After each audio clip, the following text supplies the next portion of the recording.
नमस्कार बंधुरा आपनारा सबाई केमन आছেন आशा करी सबाई खूब भालो आছেন। चले एसेছি आरेकटा इंटारेस्टिंग नतून भिडियो निये। बंधुरा सबाई এই ভিডিওটা দেখবে, ছোট্ট একটা ভিডিও, স্কিপ করবে না, তাহলে কিন্তু কিছু বুঝতে পারবে না। বন্ধুরা আজকের ভিডিওতে আলোচনা করব আমাদের যে দেশি মুরগি বা আসিল মুরগি বা যে কোনো ধরনের মুরগি যারা আমরা শখের বসে ছোট্ট করে খামার করি, ঠিক আছে, বিজনেস আকারে বা নিজেরা বাড়িতে লালন পালন করি ডিম বা মাংসের জন্য, তাদের জন্যই আজকের ভিডিওটা আমি আলোচনা করব। বন্ধুরা আমরা কিন্তু যখন আমাদের মুরগিগুলি ডিমে বসে, ডিমের তাওয়ায় বসে, তখন কিন্তু আমরা সেইভাবে ওদেরকে মানে করতে পারি না বা করি না। কারণটা কি আমরা জানি না ঠিক সেই পদ্ধতি কিন্তু বন্ধুরা আজকের এই ভিডিওর মাধ্যমে আমি বলবো, এবং কখন কি করতে হবে না করতে হবে পুরো ভিডিওটার মাধ্যমেই বলবো। বন্ধুরা আমরা সবাই জানি যারা মানে দেশি মুরগি বা এইসব মুরগি পালন করি, আমাদের মুরগি যখন ডিমে বসে যায় তখন কিন্তু বন্ধুরা সারাদিনে একবার বেরোয়, ঠিক আছে, সারাদিনে একবার বেরোয়, একবার জল খাবার খেয়ে ঢুকে যায়। তো বন্ধুরা আজকের এই ভিডিওতে আমি আলোচনা করব ওই যে যে কী খাবার দিলে ভালো এদেরকে, বা কোন খাবারটা দিলে এদের যে গ্রোথটা খুব মানে কম। দেখো বন্ধুরা সারাদিন ওরা ঘুরে ফিরে খায়, সেই হিসেবে যদি ওরা একবার বেরিয়ে খায় তখন কিন্তু বন্ধুরা সেই ওয়েট থাকবে না, ঠিক আছে। বন্ধুরা অনেকটা ওয়েট কমে যায়, সেইগুলো যাতে না কমে যায়, সামথিং কিছু কমে, তার জন্যে কিন্তু আমি আজকের ভিডিওটা আমি আলোচনা করছি আপনাদের সামনে। বন্ধুরা দেখতে পাচ্ছ আমার যে খাবারটা এটা কিন্তু রেডি হয়ে গেছে।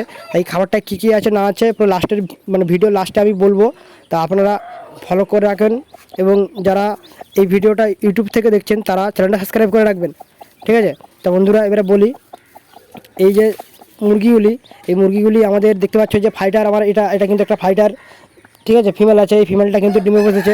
এই ফাইটার ফিমেলটার ওয়েট প্রায় ম্যাক্সিমাম 2 কিলো 300 গ্রাম থেকে প্রায় 2.5 কিলো মতো আছে।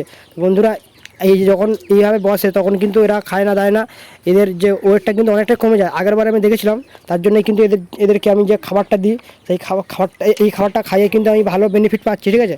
সেই হিসেবে আপনাদের সামনে আমি তুলে ধরছি। বন্ধুরা আগে কিন্তু আমরা দেখি, দেখার পরে যেটা ভালো হয় সেটাই কিন্তু আপনাদের সামনে আমি তুলে ধরি।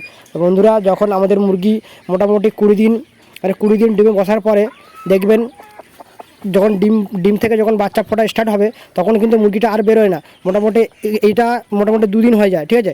তখন কী হয় বন্ধুরা, যদি 2 দিন যদি না খায় মুরগিটা কিন্তু অনেকটাই মানে বডি ওয়েটটা কমে যায়। তার জন্য বন্ধুরা আপনাদেরকে যখনই দেখবেন আপনার মুরগিটা যে পরের দিন বেরোচ্ছে না, বা 20 দিন হয়ে যাওয়ার পর 21 দিনের মাথায় তখন কিন্তু মুরগি বেরোবে না, তখন আপনাকে ওই যে মুরগিটাকে যেখানে ডিমে বসিয়েছেন সেইখানে কিন্তু গিয়ে মানে সেই জায়গাটায় ওকে খাবার জল দিতে হবে। তো বন্ধুরা দেখতে পাচ্ছ আমি এখানে খাবার জল দিয়ে দিচ্ছি, আর এবারে আমার যে বাইরের মুরগিগুলি আছে ওই মুরগিগুলিকেও জল খাবার দিয়ে দিচ্ছি। তো বন্ধুরা এবারে বলি আপনাদেরকে যে এই খাবারটা কী মানে মিক্সড করবেন।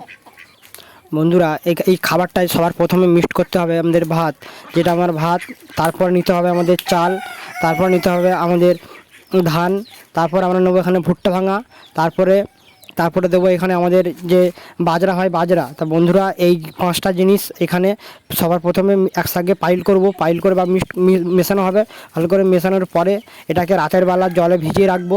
জলে ভিজিয়ে রাখার পরের দিন এইগুলো আমাদের মুরগিকে প্রোভাইড করব, ঠিক আছে। বন্ধুরা এইভাবে মুরগিকে যদি খাওয়ান তাহলে কিন্তু মুরগি খুব সুন্দরভাবে হজম করতে পারবে। এবং এই গরমের সময় দেখবেন অনেক সময় অনেক খামারিদের মানে ইয়েতে দেখা যায় কি মুরগি ঠিক করে হজম করতে পারছে না এই গরমের সময়। তাই এইভাবে যদি আপনারা খাওয়ান আপনাদের মুরগিকে, তাহলে কিন্তু হজমও খুব সুন্দরভাবে হবে এবং আপনাদের মুরগিটাও খুব ভালো থাকবে। বন্ধুরা আজকের ভিডিওটা এই শেষ করছি, আর অন্য কোনো ভিডিওতে বন্ধুরা দেখা হবে।